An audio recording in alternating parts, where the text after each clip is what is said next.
മദ്യനിർമ്മാണ കമ്പനിയായ മലബാർ ഡിസ്റ്റിലറിക്ക് സാങ്കേതിക അനുമതി നൽകി. ചിറ്റൂർ മേനോൻപാറയിലെ പദ്ധതിക്കാണ് 25,37,00,000 രൂപ അനുവദിച്ചത്.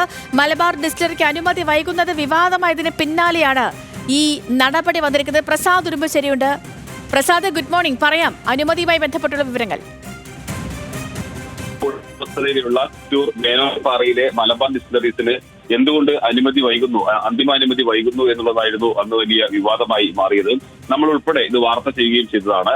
MP VK ശ്രീകണ്ഠൻ ആ സ്ഥലം സന്ദർശിക്കുകയും എക്സൈസ് വകുപ്പിനെതിരെ രൂക്ഷമായ വിമർശനം ഉന്നയിക്കുകയും എല്ലാം തന്നെ ചെയ്തിരുന്നു. ഇപ്പോൾ ഇന്നലെ ഈ പദ്ധതിക്ക് സാങ്കേതിക അനുമതിയായിരിക്കുന്നു. 25,37,00,000 രൂപയാണ് ഇപ്പോൾ ഈ പദ്ധതിക്ക് വേണ്ടി അനുമതി ലഭിച്ചിട്ടുള്ളത്.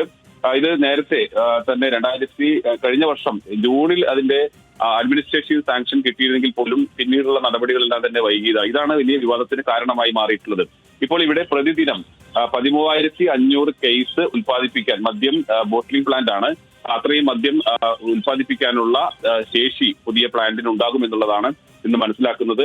പാലക്കാട് ചിറ്റൂർ, നേരത്തെ ചിറ്റൂർ ഷുഗർ ഫാക്ടറി ആയിരുന്നു. അതാണ് പിന്നീട് ആ ഫാക്ടറി അടച്ചുപൂട്ടിയതോടുകൂടി തന്നെ അവിടെ മദ്യനിർമ്മാണ കമ്പനി വേണമെന്ന ആവശ്യം ഉയരുകയും സർക്കാർ തീരുമാനിക്കുകയും ചെയ്തിരുന്നു. പക്ഷേ നടപടികളെല്ലാം പിന്നീട് നീളുന്ന ഒരു സാഹചര്യമാണ് ഉണ്ടായിട്ടുള്ളത്. അതിനിടയിലാണ് ഒയാസിസിന് എലപ്പുള്ളിയിൽ മദ്യനിർമ്മാണ കമ്പനി നിർമ്മിക്കാനുള്ള അനുമതി നൽകുന്നത്.